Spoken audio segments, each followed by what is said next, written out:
You never think it'll happen to you. I mean, who does? You fall in love, you get married, and you think, this is it. We've got this figured out. But the truth is love isn't enough when you stop showing it.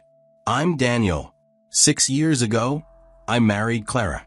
We were the couple everyone envied, inseparable, full of laughter, dreaming about a future we'd build together. Fast forward, and life happened. The house, the bills, the constant grind. It all became this monotonous loop.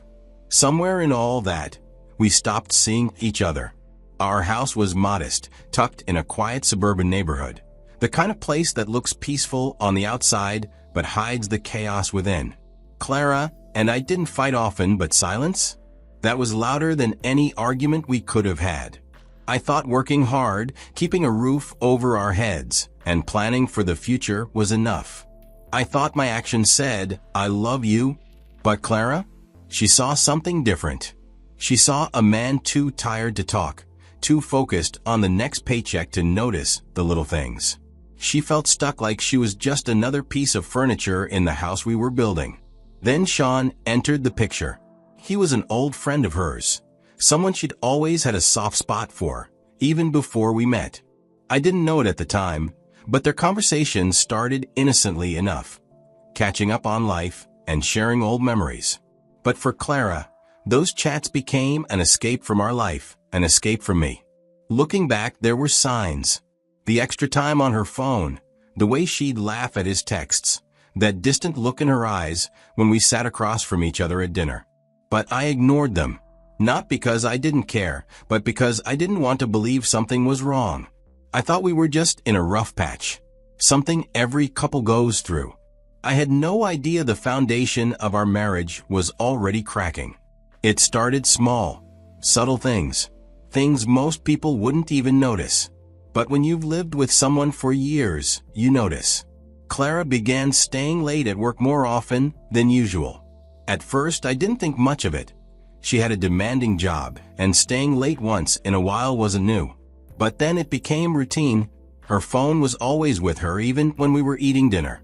If it buzzed, she'd glance at it and immediately flip it over. She used to share everything with me, her funny work stories, random texts from friends. But now there was this barrier, like she was keeping a part of her life away from me. I told myself I was imagining it, that I was being paranoid. But the nagging feeling wouldn't go away. At night, she'd say she was tired, too tired to talk, too tired to connect. She'd turn to her side and go straight to sleep. It felt like I was living with a ghost of the person I married. I didn't know it at the time, but Clara had convinced herself that her actions weren't wrong. She told herself she was looking out for herself, that she deserved the attention Sean was giving her. In her mind, I had stopped caring about her, stopped seeing her. But that wasn't true. I cared. I just showed it differently, by working hard, by making sure we had what we needed, by being there. Sean, though? He made her feel special. That's what she thought. He'd compliment her, make her laugh, listen to her complain about things I never even knew were bothering her. She began comparing him to me, telling herself that Sean understood her in ways I didn't. The worst part? She believed it. And because she believed it, the affair didn't feel wrong to her. Not at first. To her, it was just harmless fun, a way to feel alive again. She didn't realize that every small step she took toward Sean was a step away from me. Over the weeks, the changes in Clara became more obvious. She'd come home and barely say a word. If I asked how her day was, she'd give me a short answer and change the subject. The warmth we used to share, the inside jokes, the random conversations, it was all gone. She was physically there, but emotionally somewhere else. And then there were the lies. She'd say she had meetings late into the evening, or had to stay late to finish a project. But sometimes, her excuses didn't add up. Like when she came home one night and said she had a meeting at the office, but I noticed her hair was done differently, and she was wearing perfume she hadn't touched in months. I wasn't stupid. I didn't have solid proof, but the pieces were starting to fit together. Still, I didn't confront her. Not because I didn't want to, but because I was afraid of escalating a brewing conflict. Afraid of what I might hear. afraid of what it would mean for us. I battled with my thoughts for weeks, questioning whether I should bring it up. What if I was wrong? What if this was just a rough patch in our marriage? Still, the doubt gnawed at me, and I knew I couldn't keep it bottled up any longer. So, one evening after dinner, I decided to confront her. I chose my words carefully. I didn't want to accuse her outright. I wanted to give her a chance to tell me the truth. "Clara," I said, keeping my voice calm, "is everything okay between us? You've seemed distant lately. I feel like something's bothering you and I just want to understand." She froze for a moment. Then, she quickly recovered and looked at me with wide eyes. "What do you mean? Everything's fine," she said, her tone light but her expression guarded. I took a deep breath and pressed on. "You've been coming home late, spending a lot of time on your phone. You've just been different. Are you seeing someone else?" Her reaction was immediate and intense. "What?" she exclaimed, her voice rising. "How could you even think that? You're being ridiculous, Daniel. Paranoid even. I can't believe you would accuse me of something like that." Her words stung, but it wasn't just what she said, it was how she said it. Her voice was sharp, defensive, almost panicked. She didn't try to reassure me. She didn't laugh it off or try to ease my worries. Instead, she attacked me, as if the very question was an insult. At that moment, something shifted inside me. Her denial didn't feel like the truth. It felt like a wall, a barrier she was putting up to keep me from seeing what was on the other side. Her reaction wasn't the response of someone with nothing to hide. It was the response of someone who had everything to hide. I didn't argue with her. I didn't raise my voice or try to push further. Instead, I just nodded and said, "Okay." But inside, I knew I couldn't ignore the signs anymore. The doubt I'd been carrying had just turned into certainty. Something was wrong, and I was going to find out the truth. One evening, Rachel came home late. She looked exhausted. Her shoulders slumped as she set her bag down on the dresser and headed straight for the shower. She barely mumbled a greeting to me, which wasn't unusual. I sat on the edge of the bed, scrolling through my phone absent-mindedly. Her phone buzzed on the dresser next to me. At first, I ignored it, assuming it was just one of her usual notifications, work emails, social media, or maybe a group chat. But then it buzzed again. The second vibration pulled my attention. Curiosity got the better of me. I glanced at the screen. That's when I saw it. A message from an unknown number. "I miss you already. When can I see you again?" For a second, my mind refused to process the words. I stared at the screen, reading them over and over. 1,000 thoughts ran through my mind, each one darker than the last. Who was this person? What did this mean? Could it really be what I thought it was? I didn't confront Rachel immediately. I wasn't ready for answers, at least not without proof. I pulled my phone out of my pocket and took a photo of the screen, making sure to capture the number and the message. Then, I placed her phone back exactly as it was and sat frozen in the moment until she came out of the bathroom. The next morning, Rachel left for work as usual. She gave me a peck on the cheek before heading out the door, completely unaware of the storm brewing inside me. Once she was gone, I sat at the kitchen table, staring at the photo of the message on my phone. The unknown number was burned into my brain now. I had to know who it was. I remembered Rachel's email password. It wasn't hard to guess. She used it for just about everything. I logged into her account, my hands shaking as I sifted through her inbox.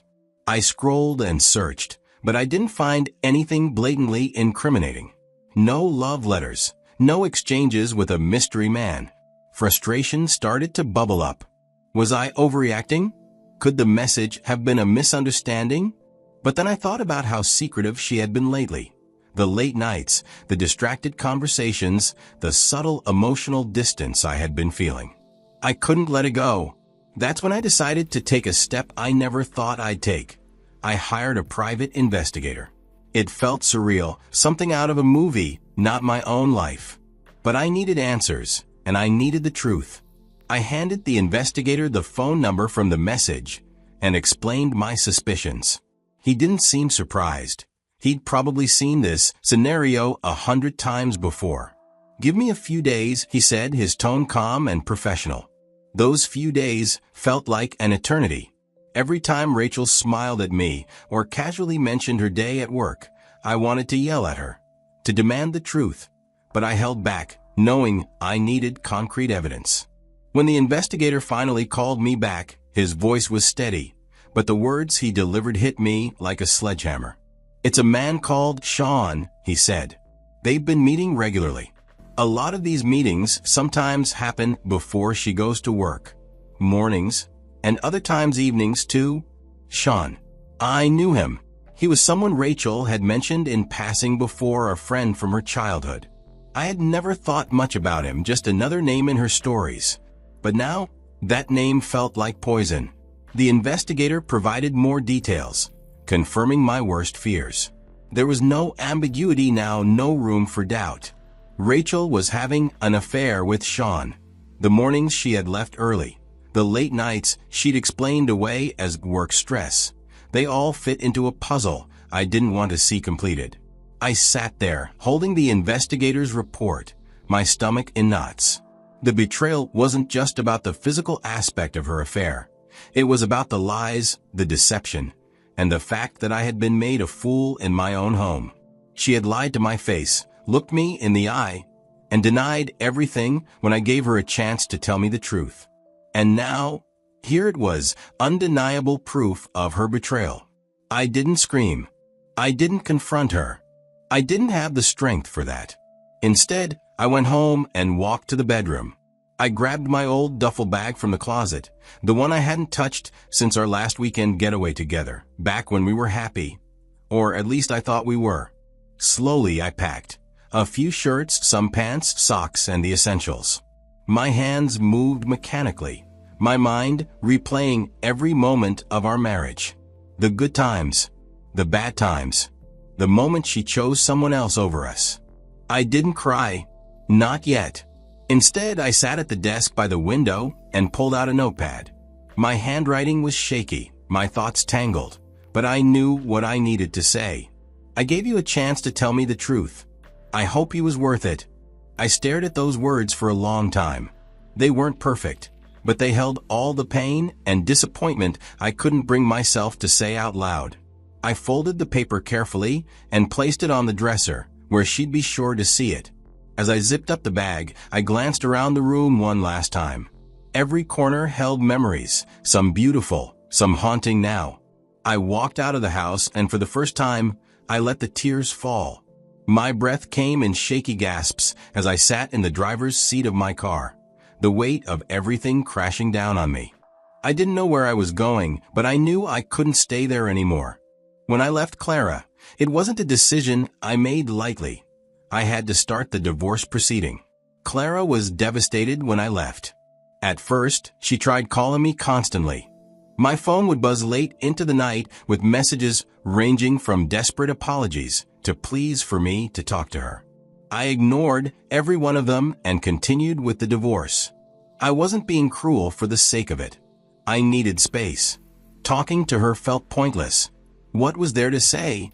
She had already made her choice when she betrayed me, and I wasn't going to let her drag me through the aftermath of her decisions. She eventually stopped calling, realizing I had no intention of rebuilding our future together. From what I heard later, that's when it all started to sink in for her. She began to see the emptiness of the relationship she had ruined her marriage for. The man she cheated with, Sean, wasn't interested in building anything meaningful. I doubt he has any plans to marry her. Clara's friends and family took notice of what had happened. Some were kind to her, offering support and reminding her that people make mistakes. Others weren't so forgiving.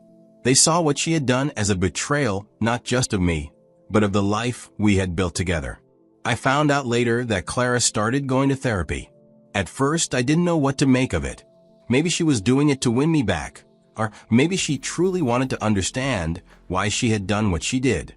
From what I heard, therapy forced her to confront a lot of things about herself, things she hadn't wanted to face. It's strange, knowing that the woman I loved was finally starting to change, but not for me. By the time Clara began rebuilding herself, I had already decided I couldn't go back. Some things, once broken, can never be the same. I hadn't planned on seeing Clara again, but life has a funny way of throwing curveballs. A mutual friend of ours, Karen, was hosting a party, and she had insisted I come. Karen didn't know the full story between Clara and me, only that we'd separated. I thought it would be a simple evening, say hi to old friends, stay for an hour and leave. But as soon as I walked into the room, there she was. Clara looked different. Her hair was shorter, neatly styled, and her eyes, once filled with confidence, now carried a quiet humility. She caught my eye almost immediately. I could tell she was nervous, her hand tightening around her glass of sparkling water as she smiled faintly in my direction. For a moment I thought about avoiding her, but I knew that wasn't fair. We both deserve closure. After a polite nod, I made my way toward her. "Daniel," she said softly, her voice steady, but with a hint of vulnerability. "Hi." "Hi, Clara," I replied. The awkwardness between us was almost tangible, but I forced myself to keep my tone even. "It's been a while." As the party buzzed on around us, Clara suggested we step outside to talk. Reluctantly, I agreed. The crisp evening air was a welcome change from the chatter inside, and we found a quiet spot near the garden. "First, I just want to say how sorry I am," she began, her hands trembling slightly as she clasped them together. "I know I hurt you in ways I can't undo, and I've spent so much time trying to understand why I made those choices. I was selfish, and I took you for granted." Her words were raw and honest. This wasn't the defensive Clara I remembered from those final days of our marriage. This was someone who had clearly been doing the hard work of self-reflection. She went on to talk about the therapy sessions she'd attended, the habits she'd worked to change, and how she had started volunteering to help others find purpose in their lives. I listened quietly, nodding occasionally. Part of me felt a flicker of pride in seeing her grow, but it wasn't enough to change my feelings. The betrayal still lingered, even if it had dulled over time. "I just wanted you to know," she said finally, her voice breaking slightly. "I'll never stop regretting what I did to you, but I'm grateful for everything you taught me, even if I didn't see it at the time." When she finished, there was a long pause. I took a deep breath and looked her in the eye. "Clara," I said, my tone calm but firm, "I appreciate you saying all this. I can see you've changed, and I respect how hard you've worked to become a better person. But I've moved on emotionally and in my life." Her face fell slightly, but she nodded. "I understand," she whispered. "I'm with someone now," I continued, keeping my voice steady. "She makes me happy in ways I didn't know I needed." Clara blinked back tears, but there was no anger in her expression, only acceptance. "I'm happy for you," she said after a moment. "Really, you deserve that." We lingered for a few more seconds, the silence between us heavy but not hostile. Finally, I offered a small smile. "Take care of yourself, Clara," I said. "You too, Daniel," she replied, her voice steady now. "Thank you for listening." As I walked back inside, I felt a sense of relief. It wasn't easy to face the person who had hurt me so deeply, but hearing her apology and seeing her growth gave me closure. It was the end of a chapter one had once thought would define me forever.